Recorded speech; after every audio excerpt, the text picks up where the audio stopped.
Satellite cameras captured something on February 8, 2026 that made intelligence analysts across 3 continents freeze in their tracks. At Iran's Isfahan nuclear facility, buried deep in the mountainous terrain of the Islamic Republic, where 400 kilograms of uranium enriched to 60% purity disappeared 8 months ago during the chaos and destruction of the June War, every single tunnel entrance to the underground complex had completely vanished from view. Not destroyed by precision bombing, not damaged through sabotage operations, buried.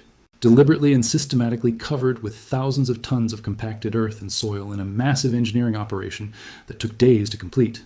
An operation that intelligence experts across Washington, London, and Tel Aviv say mirrors exactly, down to the smallest procedural detail, what Tehran did during those final 72 tense hours before Operation Midnight Hammer, the code name for the American bunker buster strikes that devastated Iranian nuclear facilities on June 22, 2025. And this single alarming development at Isfahan is just one piece of an increasingly terrifying puzzle that's emerging across the entire expanse of Iran right now.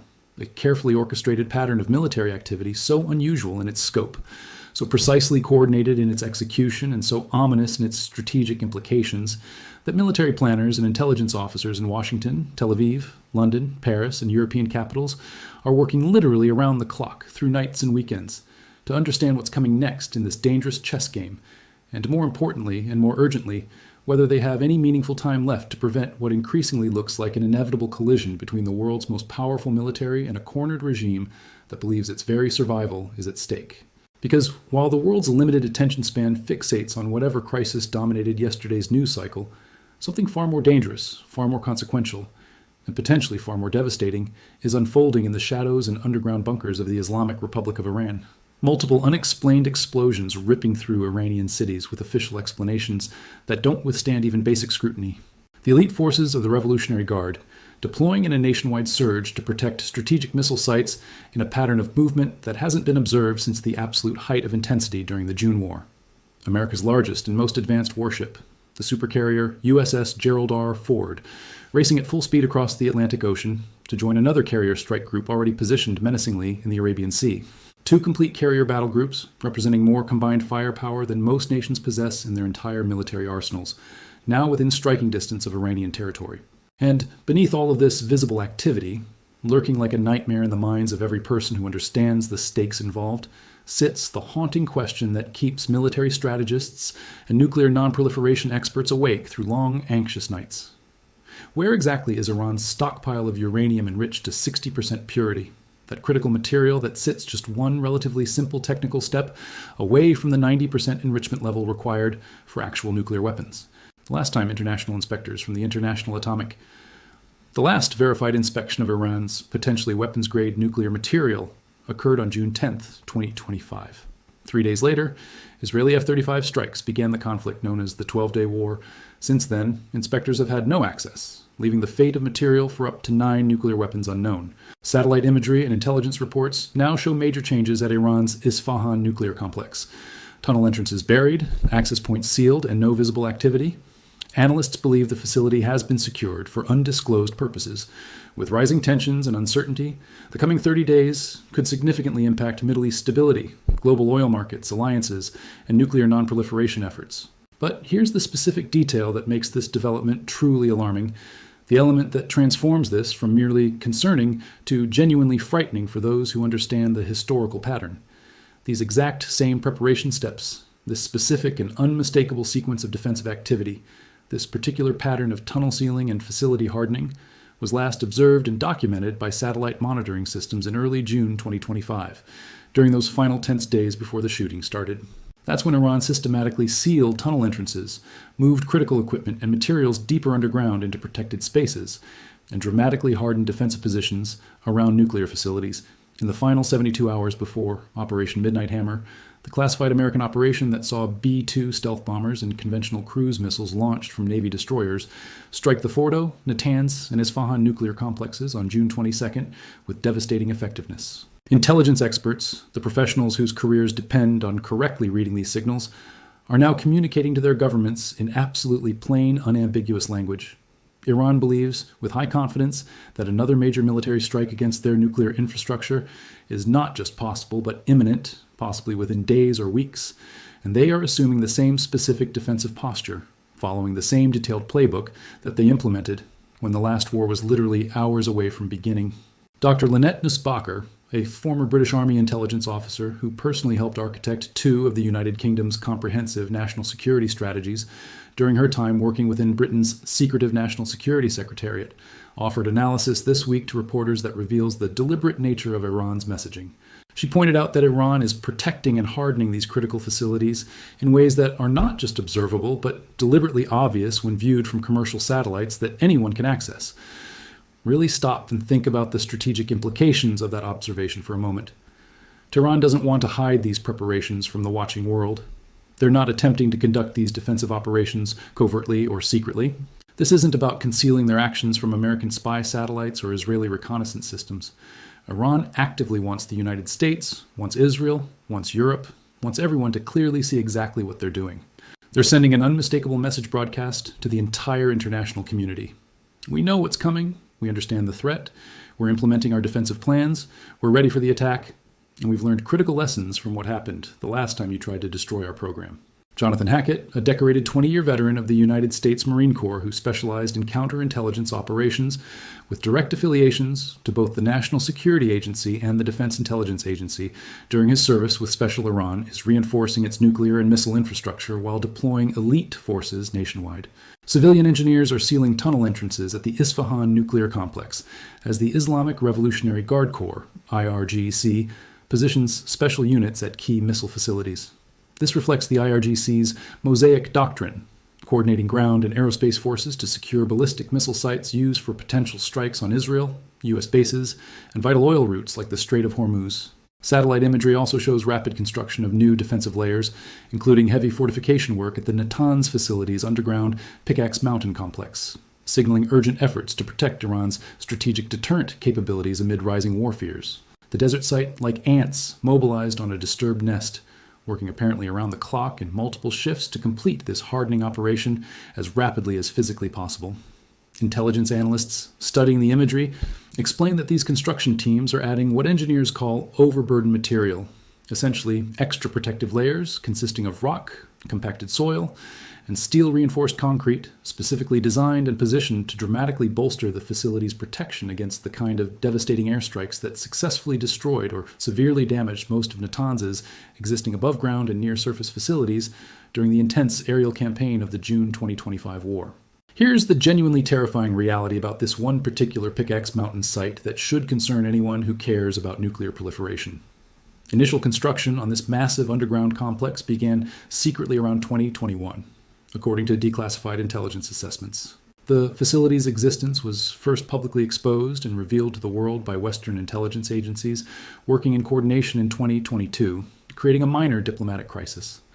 Iran's official government position claims the site is intended solely for rebuilding an advanced centrifuge assembly plant, critical infrastructure that was catastrophically destroyed in a mysterious explosion back in 2020 that Iran has always maintained was caused by Israeli sabotage, though Israel has never officially confirmed or denied responsibility. But here's the problem that keeps proliferation experts awake at night. The sheer massive scale and sophisticated design of this particular underground facility raises every possible alarm bell throughout the international intelligence community. The complex could potentially house active uranium enrichment operations using thousands of advanced centrifuges. It could serve as a covert site for nuclear weaponization research and development efforts. The possibilities for dual use are essentially endless. And according to David Albright, the highly respected president and founder of the Institute for Science and International Security, who has testified before Congress dozens of times on nuclear issues, this particular Pickaxe Mountain facility, after the hardening work currently underway is completed, will be significantly harder to destroy using conventional weapons than even Fordo, the notorious facility built deep inside a mountain that was already previously considered one of the most heavily fortified and hardened nuclear sites anywhere in the entire world, specifically designed and constructed from the beginning to survive bunker buster weapons and cruise missile strikes. What makes this particular historical moment so uniquely dangerous, what creates this perfect storm of escalatory pressures, is the brutal and unforgiving convergence of multiple independent timelines that are all accelerating simultaneously. Iran is desperately rushing at maximum possible speed to complete these massive fortification projects and harden their critical nuclear infrastructure before American bombs start falling. Meanwhile, the United States and Israel are watching this defensive construction work progress day by day through Iran is racing to harden its nuclear sites, burying facilities deep enough to resist even advanced U.S. bunker buster bombs, while military planners weigh strike options before defenses become impenetrable. At the same time, Tehran is deploying offensive power, including the long-range Khorramshahr-4 ballistic missile in underground missile cities, capable of striking Israel, Gulf states, and U.S. bases. Iranian doctrine is shifting from defense to active deterrence, signaling readiness for preemptive action. Naval drills in the Strait of Hormuz, alongside U.S. carrier forces, heightened tensions, with a U.S. drone shoot-down and shipboarding attempt underscoring the growing risk of miscalculation and conflict. United States Maritime Administration refused to allow Iranian forces to board the ship. American guided missile destroyers, escorting commercial traffic through the strait, immediately intervened, maneuvering between the Iranian boats and the commercial vessel. The Iranian boats backed off. Nobody fired shots. No weapons were discharged. But the unambiguous message crystallized clearly for anyone watching. Both sides are now operating on hair-trigger alert, with rules of engagement that leave minimal room for restraint, and one mistake by a junior officer, one miscalculated aggressive maneuver, one weapon system malfunction could ignite a shooting war that neither government actually intended to start, but which both sides have now positioned themselves to fight. On February 10th, 2026, the United States Maritime Administration, a civilian agency within the Department of Transportation responsible for American merchant shipping safety, issued an urgent and unusually direct advisory to all United States-flagged vessels operating anywhere in the Persian Gulf region. The guidance was remarkably blunt for an official government document, stripped of the usual diplomatic hedging and bureaucratic qualifications. Remain as far as physically possible from Iranian territorial waters when transiting the Strait of Hormuz and other Persian Gulf waterways. Decline permission for Iranian military or paramilitary forces to board your vessel under any circumstances whatsoever. The advisory specifically warned that boarding attempts by Iranian forces could very likely result in the indefinite detention of the vessel itself and potentially the arrest and imprisonment of American crew members. This isn't the kind of normal peacetime maritime policy guidance that gets issued for routine navigation in friendly international waters. This is the type of emergency directive that government agencies publish when they have specific intelligence, suggesting that hostile action against American commercial shipping is not just theoretically possible, but actively imminent and highly probable. Now let's talk about what happened on Friday, February 13th, 2026, because this is the precise moment when the last remaining chess pieces move decisively into their final attack positions on the board, when the theoretical possibility of military conflict transformed into active operational planning for actual combat operations. President Donald Trump, speaking to reporters at Fort Bragg military base in North Carolina, confirmed publicly that he had personally ordered the United States Department of Defense to immediately deploy the USS Gerald R. Ford, unquestionably the world's largest, most technologically advanced, and most expensive aircraft carrier ever constructed by any nation, to deploy rapidly from its current position in the Caribbean Sea to the Middle East theater of operations. This presidential decision puts two complete American carrier strike groups, each one representing more combined naval and air power than most nations possess in their entire military arsenals, in operational position to conduct sustained combat strikes against targets deep inside Iranian territory within a matter of days once the order is given. The USS Gerald R. Ford is genuinely a beast of engineering, a floating city and weapons platform that represents the absolute pinnacle of American naval technology. 100,000 tons of displacement, making it heavier than most office buildings, 334 meters long, longer than 3 football fields placed end to end, a flight deck physically capable of simultaneously accommodating more than 75 combat and support aircraft, though it typically operates with an air wing of approximately 60 to 70 aircraft during normal deployments. The ship features the revolutionary Electromagnetic Aircraft Launch System, or EMALS, a cutting-edge technology that uses electromagnetic force instead of traditional steam catapults to launch aircraft from the deck, a capability that means the Ford can conduct up to 160 combat sorties every single day, compared to the 120 daily sorties possible on older Nimitz-class carriers, a 33% increase in strike capacity that provides operational commanders significantly more flexibility in sustained combat operations. Its embarked air wing includes FA-18 Super Hornet multi-role fighters capable of air superiority, strike missions, and close air support, EA-18G Growler electronic warfare aircraft specifically designed to jam enemy radar and communications, E-2D Hawkeye early warning aircraft that provide over-the-horizon surveillance and battle management, and MH-60 Seahawk helicopters for anti-submarine warfare, search and rescue, and logistics support. The ship itself is powered by 2 A-1B nuclear reactors, that together generate enough electricity to power a city of 100,000 people, providing virtually unlimited range and endurance, not requiring nuclear fuel replacement for the ship's entire projected 50-year service life, meaning the Ford can remain on station conducting combat operations for months at a time, limited only by crew endurance, food supplies, and aircraft munitions, rather than by fuel availability. But here's the specific operational detail that reveals just how genuinely serious this escalating situation has become, the indicator that demonstrates conclusively to anyone paying attention that Washington is preparing for actual war, rather than just engaging in symbolic deterrence posturing. The USS Gerald R. Ford has been continuously deployed at sea, away from its home port in Norfolk, Virginia, since late June 2025, when it originally departed for what was planned as a routine 7-month deployment to European waters and the Mediterranean Sea. That means the ship's crew, consisting of approximately 4,500 sailors, including the air wing personnel, will have been deployed away from their families for 8 full months by the end of February 2026. Admiral Daryl Caudle, the 4-star officer serving as the Chief of Naval Operations, the Navy's highest-ranking officer responsible for maintaining the readiness and capability of the entire fleet, publicly warned during a press conference in January 2026 that the Gerald R. Ford desperately needs extensive routine maintenance, major repairs that can only be conducted in specialized naval shipyards, and that there would be substantial pushback from him personally if the civilian leadership requested an extension of the Ford's deployment beyond its scheduled return date, because naval repair schedules are meticulously coordinated many months in advance to balance the maintenance needs of dozens of ships. Extending one single ship's deployment doesn't just delay that specific ship's critically needed repairs and routine maintenance, it creates a cascading domino effect that disrupts the entire carefully calibrated fleet maintenance cycle, pushing back repairs for every other vessel scheduled to enter shipyards afterward, degrading overall fleet readiness across the board. The Navy's logistics planners desperately searched for better alternatives, any other available carrier that could deploy to the Middle East, instead of forcing the already exhausted Ford and its crew to continue their deployment for additional months. The USS George H. Iran's counter-proposal and response was equally far from meeting American demands and represented a position just as rigid and unyielding. Mohammad Islami, the engineer who heads Iran's Atomic Energy Organization and reports directly to Supreme Leader Khamenei, stated publicly that Tehran could potentially agree, under very specific conditions, to dilute its existing stockpile of 60% enriched uranium, mixing it with blend material to reduce the enrichment level to something less immediately threatening, but only in exchange for the complete lifting of every single international sanction imposed against Iran's nuclear program by the United States, the European Union, and the United Nations Security Council. Not a partial reduction of sanctions, not a gradual easing of economic pressure tied to verification of compliance. Every single sanction removed immediately and unconditionally.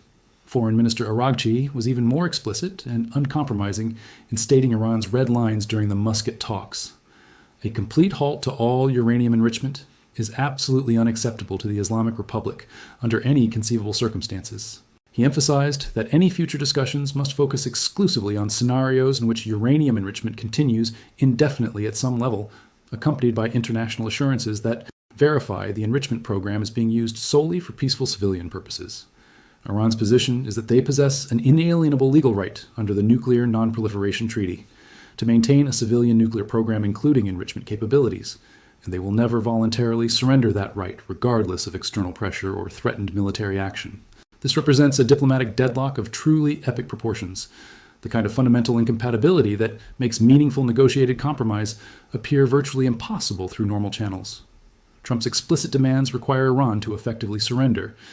Zero uranium enrichment of any kind, transfer of all existing weapons-grade material to international custody, complete dismantlement of ballistic missile development programs, cessation of all support for Hamas in Gaza, Hezbollah in Lebanon, Houthi, rebels in Yemen, and Shiite militias in Iraq and Syria. These conditions would require Iran to dismantle the entire strategic architecture of its regional influence and deterrent capability that Tehran has painstakingly built over 4 decades at tremendous cost. Iran will never voluntarily accept those terms absent a fundamental change in the regime itself. Simultaneously, Iran's counter-demands require the United States to surrender its primary tool of pressure, lift all economic sanctions immediately, allow unlimited enrichment to continue, make no demands regarding Iran's ballistic missile programs or regional proxy forces. Washington will never voluntarily accept those terms because doing so would effectively concede the entire strategic competition to Tehran without gaining any meaningful restrictions on Iran's nuclear program. These positions fundamentally cannot be reconciled through traditional diplomatic compromise and incremental concessions. one side has to completely capitulate and accept humiliating defeat, or force ultimately decides the outcome through military means. And force, the application of overwhelming military power to achieve political objectives that cannot be secured through negotiation, is precisely what both sides are now actively and methodically preparing to employ if the diplomatic track definitively collapses in the coming weeks. Look carefully at what's been happening inside Iran over the past 3 weeks. Pay close attention to a series of mysterious incidents that official explanations cannot adequately explain or justify, because this is where the situation transitions from merely concerning to genuinely bizarre and potentially indicative of covert action by parties unknown. Between January 31st and February 6th, 2026, a concentrated series of powerful explosions tore through multiple cities distributed across Iranian territory under circumstances and with characteristics that the Iranian government's official explanations simply cannot adequately account for or reconcile with the physical evidence visible in videos shared on social media before authorities scrubbed them from Iranian platforms. On January 31st, a massive explosion ripped through an 8-story residential and commercial building in the port city of Bandar Abbas, strategically located on the Strait of Hormuz. The blast killed a 4-year-old girl identified in local reports, injured at least 14 other people seriously enough to require hospitalization, and caused extensive structural damage. The building's first 3 floors collapsed entirely or suffered catastrophic structural compromise. Multiple cars parked on the street outside were destroyed or severely damaged by flying debris. The windows of shops on the ground floor shattered from the concussive blast wave. All windows in the building itself were blown out. A video that circulated briefly on Iranian social media platforms before being aggressively removed by authorities showed emergency responders carrying an injured man wearing what appeared to be a green military or security force uniform and wearing a medical neck brace out of the severely damaged building on a stretcher. According to Iran International, the London-based Persian-language media outlet staffed by Iranian expatriates and dissidents, that specific video showing the uniformed security officer being evacuated was systematically taken offline by the state-controlled Sob-e-Sahel news agency and all of its affiliated network partners within hours of first appearing. Unofficial sources, speaking anonymously to foreign media, stated that Alireza Tangsiri, a senior naval commander within the Islamic Revolutionary Guard Corps with responsibility for naval operations in the Persian Gulf and Strait of Hormuz, may have been the intended target of this particular explosion, though this remains unconfirmed. The IRGC-associated Tasnim news agency, which functions essentially as the Revolutionary Guard's official media mouthpiece, immediately published a categorical denial of any connection between the explosion and Revolutionary Guard facilities or personnel. Iranian government officials at multiple levels and Iranian state media outlets repeated consistently that the explosion in Bandar Abbas was definitively caused by a natural gas leak in the building's infrastructure. But here's the fundamental problem with that official explanation that undermines its credibility. A video recorded and shared by local residents immediately after the blast, before authorities could suppress its distribution, shows an eyewitness resident claiming explicitly that the damaged building was not connected to the city's natural gas distribution network. No gas pipeline connection to the building, no gas flowing into the structure, therefore no possibility of a gas leak explosion. So if the official explanation is demonstrably false, what actually caused this explosion? That exact same day, January 31st, a separate explosion in the city of Avaz in southwestern Iran killed 4 people, according to local officials quoted in news reports. The Tehran Times, a state-controlled English-language newspaper, described this incident as well as definitively another gas explosion caused by infrastructure failure. Additional explosions also occurred on January 31st in Karaj, a major city just west of Tehran, and in Parand, a planned satellite city south of the capital. On February 2nd, just 2 days later, a massive fire broke out in a sprawling marketplace in the Janat Abad neighborhood in northwest Tehran. The smoke generated by this fire was so voluminous and thick that it was clearly visible across much of Tehran's sprawling metropolitan area. Emergency response teams from 5 separate fire stations across the city were required to respond and needed several grueling hours of sustained firefighting operations to finally bring the blaze under control. Iranian state media reported that miraculously, no injuries resulted from this major fire, though the extensive property damage was evident in footage broadcast on state television. Additional large fires simultaneously engulfed a commercial cold storage facility located on the Ardabil-Mogan Road in northwestern Iran, relatively close to Iran's border with Azerbaijan. Iranian government authorities attributed every single one of these separate incidents, without exception, to either natural gas leaks causing accidental explosions or electrical system failures sparking fires. But intelligence analysts working for Western governments are asking the obvious questions that any reasonable person would ask when confronted with this pattern. Why would gas-related explosions and major infrastructure fires suddenly spike dramatically across multiple widely dispersed Iranian cities during a compressed 2-week period when such incidents had been relatively rare in preceding months? Why would these particular incidents coincide so precisely with the absolute highest state of military alert and defensive posture for Iranian security forces that has been observed since the intense combat operations of the June War? Why would videos and social media posts documenting these events and questioning official explanations be systematically scrubbed and removed from Iranian internet platforms so aggressively and quickly by government censors? The geographic and temporal pattern of these incidents suggests something far more organized, coordinated, and intentional than random infrastructure failures or unfortunate coincidences of timing. These explosions and fires could represent sabotage operations conducted by internal Iranian resistance groups and opposition movements seeking to destabilize the regime and demonstrate that the government doesn't fully control even major cities. They could be covert action operations conducted by foreign intelligence services, specifically Israeli Mossad or American CIA, working with internal assets to send messages and create pressure. They could be accidental detonations of military munitions or weapons components being covertly moved from storage facilities to forward deployment positions in preparation for potential combat operations. Whatever their actual cause and whoever is responsible, these mysterious explosions are definitely not random infrastructure accidents, and they're happening during the precise time period when Iran is preparing its forces for potential war, and that timing correlation is absolutely not coincidental or meaningless. All of this escalating military activity, this chess game of moves and counter-moves between Washington and Tehran, is unfolding against the truly horrific backdrop of the worst domestic, political, and humanitarian crisis that the Islamic Republic has faced at any point since its revolutionary founding in 1979. On December 28, 2025, massive anti-government protests erupted simultaneously across cities and towns throughout Iranian territory. What initially started as relatively localized demonstrations against crushing economic hardship, against inflation running above 44% annually, against routine electricity blackouts and natural gas shutdowns during winter, very quickly evolved and escalated into explicit and direct calls for regime change, for the complete overthrow of the entire clerical governmental system. Protesters filling streets and squares chanted specific anti-government slogans including "Death to the Dictator," a phrase deliberately and specifically referring to Supreme Leader Ali Khamenei, the ultimate authority in Iran's political system. They demanded not reforms or policy changes, but the complete overthrow of the entire Islamic Republic governing structure and its replacement with something fundamentally different. The protests spread rapidly from their initial flashpoints to hundreds of locations across the country, drawing participants from an unprecedentedly broad cross-section of Iranian society, encompassing university students, industrial workers and labor unions, medical staff from hospitals and clinics, human rights lawyers, investigative journalists, and ordinary middle-class citizens who had simply reached their absolute breaking point after years of economic decline and political repression. The regime's response to this unprecedented challenge to their authority was genuinely genocidal in its scale and systematic brutality. Between January 8th and 9th, 2026, during the absolute peak intensity of the protest movement, when hundreds of thousands of Iranians filled public spaces across the country, Iranian security forces, including regular police, Revolutionary Guard units, and Basiji paramilitary militia, received explicit orders to open fire on crowds with live ammunition, to shoot to kill rather than disperse, to employ maximum lethal force without restraint or proportionality.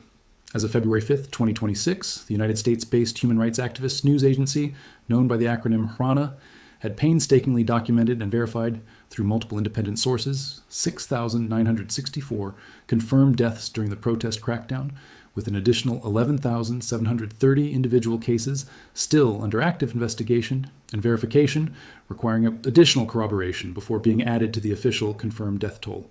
Time magazine, The Guardian newspaper, and Iran International Television all reported credible estimates based on information from sources within Iran's medical system and morgue facilities, placing the total death toll during just those 2 peak days, January 8th and 9th, at somewhere between 30,000 and 36,500 killed.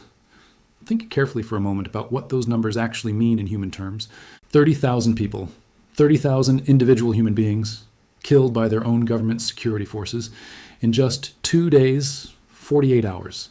That's more than 10 times the death toll from the infamous Tiananmen Square massacre in Beijing in 1989, an event that shocked the world and defined international perceptions of the Chinese government for a generation. It's a death toll comparable to major battles in conventional interstate wars between organized military forces equipped with tanks and artillery. Except this massacre happened not on a battlefield in some remote location, but on city streets, in residential neighborhoods, outside universities where students gathered, near hospitals where the wounded fled seeking treatment. Security forces shot protesters, then systematically prevented ambulances from reaching the wounded, blocking medical response, and allowing people to bleed out on the pavement. When protesters managed to flee to hospitals seeking emergency medical care, Revolutionary Guard units aggressively stormed those medical facilities and physically arrested the injured people receiving treatment, dragging them from hospital beds. There are multiple credible reports from eyewitnesses and medical personnel, corroborated by video footage analyzed by international human rights organizations, that Iranian security forces deployed and used chemical weapons against crowds of unarmed protesters. Footage clearly shows Iranian security personnel wearing full hazmat suits and sophisticated chemical protection gear, including respirators, specifically designed for protection against hazardous chemical agents, protective equipment that would be completely unnecessary if security forces were only using conventional crowd control methods. Some victims documented in hospital records died several days after their initial exposure to unknown chemical agents, rather than immediately at the scene of protests, a pattern of delayed fatality consistent with certain types of chemical warfare agents, rather than conventional injuries. On February 1st, initial reports began emerging from sources inside Iran's detention facilities that people arrested during the protests were being forcibly injected with unknown substances while in custody, administered without their consent and without any medical justification. By February 2nd, these coerced injections had been directly linked to multiple deaths of detainees in custody. The specific substances being injected remain completely unidentified. The stated purpose remains entirely unclear. But the pattern strongly suggests something between medical experimentation on prisoners and systematic chemical elimination of detainees who might otherwise be released or potentially testify about their treatment. On February 11th, 2026, President Masoud Pezeshkian, who was elected in 2024 on explicit campaign promises of reform, good governance, and improved human rights, issued a formal public apology to the Iranian nation for the government's brutal crackdown on protesters.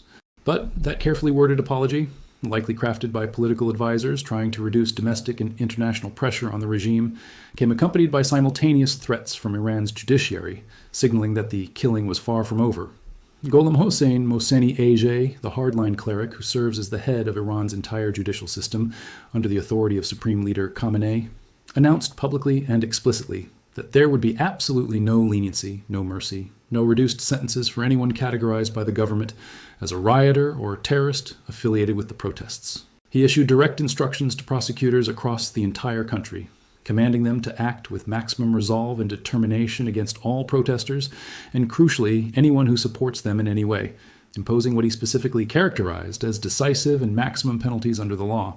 He emphasized to prosecutors and judges, if we want to do a job, if we want to make an example, we should do it now while the memory is fresh and the deterrent effect is strongest. Translation stripped of judicial language. Execute arrested protesters quickly before international pressure builds, before human rights organizations can investigate, before families can retain lawyers, before due process can interfere with eliminating these threats to the regime.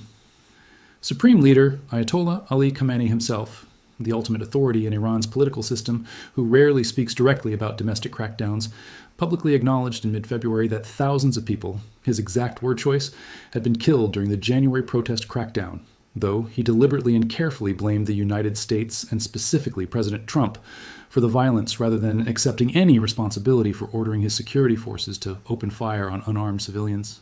Khamenei characterized all protesters, without exception, as rioters and terrorists directly affiliated with and controlled by the American and Israeli governments, a completely fabricated claim designed to delegitimize genuine domestic opposition and justify the mass killing as national security operations against foreign-backed subversion rather than the murder of Iranian citizens demanding basic rights.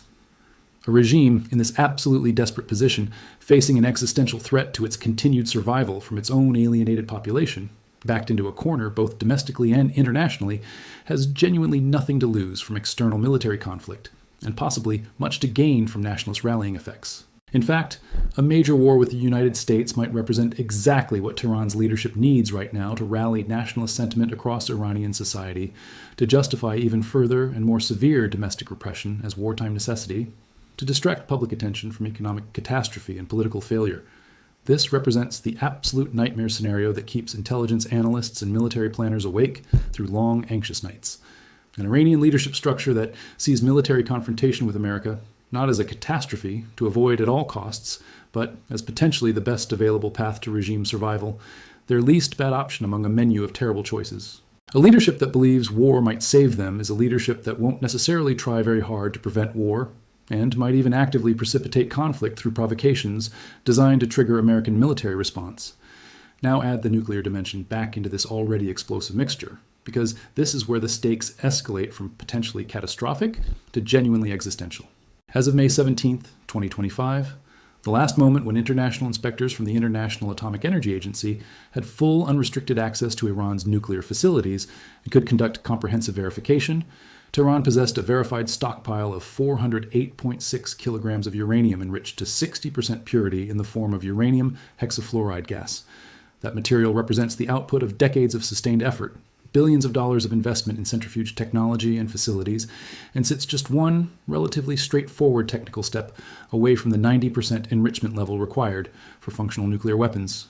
The physics and engineering involved in that final enrichment step from 60% to 90% is well understood, requires no technological breakthrough, and could be accomplished relatively quickly using Iran's existing infrastructure if the political decision was made to cross that threshold. According to detailed technical analysis published by the Institute for Science and International Security, based on Iran's known centrifuge capacity and enrichment capabilities, Tehran could theoretically convert that existing 400-kilogram stockpile of 60% material into enough weapons-grade uranium for approximately 9 nuclear weapons in just 3 weeks of concentrated work at the Fordo underground facility, assuming they dedicated their most advanced centrifuge cascades exclusively to this mission. More alarmingly, they could produce their first bomb's worth of material, the 25 kilograms of 90% enriched uranium required for a basic fission weapon, in as little as 2 to 3 days if they decided speed was essential and committed maximum resources to the effort. But here's the absolutely critical detail that should genuinely terrify anyone who understands nuclear proliferation risks and the catastrophic consequences of losing track of weapons-usable material. Nobody in the international community, nobody in Western intelligence agencies, nobody at the International Atomic Energy Agency actually knows with certainty where this critical uranium stockpile is located right now, or even whether it still exists in its original form. The last absolutely confirmed verification of the exact location and precise quantity of this 400-kilogram stockpile was June 10th, 2025. Exactly 3 days later, on June 13th, Israeli F-35 stealth fighters launched the opening wave of precision airstrikes against Iranian nuclear facilities that would escalate over the following 12 days into full-scale war. During that intense 12-day conflict, Israel struck dozens of Iranian nuclear facilities, military installations, and strategic infrastructure sites across the country. The United States military followed Israel's initial strikes with its own devastating attacks, deploying B-2 stealth bombers carrying GBU-57 bunker buster bombs specifically designed to penetrate hundreds of feet underground, along with hundreds of Tomahawk cruise missiles launched from Navy destroyers and submarines, targeting the 3 crown jewels of Iran's nuclear program: Fordo, Natanz, and Isfahan. CIA Director John Ratcliffe, a former congressman who now leads America's premier foreign intelligence agency, testified before skeptical members of Congress in closed-door classified briefings, whose general conclusions were later made public, stating that American military strikes had successfully destroyed Iran's lone metal conversion facility, a critical piece of infrastructure essential for converting uranium compounds into metallic form suitable for weapons components, a catastrophic setback to the nuclear weapons program that would realistically take years to overcome through reconstruction.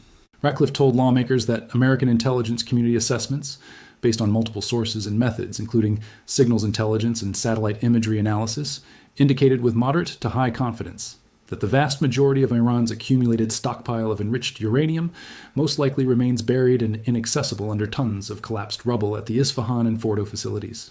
Most likely, not certainly, not confirmed through physical inspection, not verified through any reliable method, most likely, based on assessments. That single critical qualifier, that one word most likely, represents absolutely everything in terms of the intelligence, uncertainty, and strategic risk. It means American intelligence agencies believe, with varying degrees of confidence depending on which specific analysts you ask, that the uranium stockpile probably still exists in its pre-war locations, trapped and inaccessible under massive amounts of collapsed concrete, twisted reinforcing steel, and pulverized rock created when bunker buster bombs penetrated deep into facilities before detonating. But they emphatically do not have definitive proof through physical verification. The United States is simultaneously preparing its forces for combat operations. The critical question facing the world right now is no longer the academic question of whether these parallel preparation activities might theoretically lead to actual armed conflict. The urgent question demanding immediate answer is whether anything, any diplomatic initiative or external pressure or internal political change, can realistically stop the collision that both sides are now actively and deliberately planning for and positioning their forces to fight. Over the next absolutely critical 30 days, every person concerned about these developments should watch carefully for these specific indicators: additional satellite imagery showing further fortification work at Iranian nuclear sites, or conversely, any signs of equipment being covertly removed from facilities, patterns of IRGC troop movements, particularly specialized units deploying to protect missile sites, any incidents or confrontations in the Strait of Hormuz between Iranian and American naval forces, no matter how minor they might initially appear, the pace and substantive content of ongoing diplomatic talks in Muscat, particularly whether follow-up sessions get scheduled, President Trump's rhetoric and public statements, especially any ultimatums with specific compliance deadlines, and any additional American military assets being quietly positioned in the Middle East theater beyond the 2 carrier strike groups already deployed. If you observe Iran completing the total burial and sealing of all remaining nuclear facility access points, if you see the USS Gerald R. Ford carrier strike group arriving in the Arabian Sea and taking up station near the Abraham Lincoln, if you see diplomatic talks breaking down completely without any scheduled follow-up sessions, if you see President Trump issuing public ultimatums with specific hard deadlines measured in days rather than weeks, then understand that the timeline for potential military action has compressed dramatically to days, or possibly even hours, not weeks or months. The world has been at this exact precipice before in history. Spring of 2003, when hundreds of thousands of American combat forces massed visibly in Kuwait, while diplomats argued futilely at the United Nations Security Council about Iraqi weapons programs and inspections. August 1990, when over 500,000 American troops deployed rapidly to Saudi Arabia immediately following Iraq's invasion of Kuwait. October 1962, when American naval destroyers established a quarantine blockade around Cuba while Soviet technicians worked frantically to assemble nuclear-tipped missiles. Each historical crisis posed the identical fundamental question: will intensive diplomacy ultimately avert catastrophic war? Or are we collectively watching helplessly as the final countdown proceeds toward military conflict that has already become inevitable through the internal logic of escalation?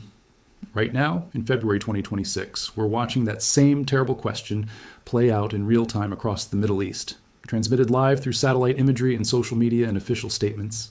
The unusual military activity detected at Iran's nuclear facilities isn't actually unusual at all when you properly understand the full strategic context and historical pattern.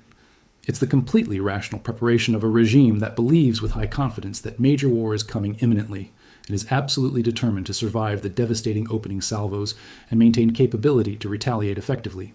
The critical question isn't whether Iran is actively preparing for war. That much is obvious and undeniable. The urgent question demanding answer is whether American political leaders will give diplomatic negotiations sufficient time to potentially succeed, or whether missiles and bombs will start flying before negotiations have any realistic chance to produce a peaceful resolution. 400 kilograms of uranium sitting somewhere. 2 complete carrier strike groups steaming toward confrontation. 30,000 protesters dead in the streets. Nuclear facility tunnel entrances systematically buried under earth, advanced ballistic missiles deployed to underground cities, diplomatic proposals rejected by both sides, fortified facilities being hardened further every day. Trump's 1-month deadline ticking down. These aren't disconnected random facts or isolated data points. They're the interlocking components of a multifaceted crisis that's rapidly reaching critical mass and approaching some kind of definitive resolution. And what actually happens next, whether we see negotiated settlement or devastating war, will be determined not primarily by what either side actively wants as their preferred outcome, but rather by what both sides most deeply fear about the other's capabilities and intentions. Right now, at this critical moment, Tehran fears an overwhelming American military strike that permanently eliminates their nuclear program and potentially destabilizes the entire regime structure. Washington fears an Iranian nuclear bomb that fundamentally changes the strategic balance throughout the entire Middle East region and potentially threatens American allies with nuclear blackmail. When both sides simultaneously fear the other's future capabilities more intensely than they fear the immediate consequences of launching preventive war. When deterrence breaks down and preemption appears rational, history teaches us through painful examples that military conflict becomes almost impossible to avoid regardless of diplomatic efforts. The unusual activity across Iran is a warning signal. The urgent question is whether anyone in positions of power is listening carefully enough to understand what that warning actually means, and critically, whether there's still sufficient time remaining to step back from the edge before the military and political forces now in motion become completely unstoppable and spiral beyond any leader's control. The next 30 days will provide the definitive answer that shapes our world.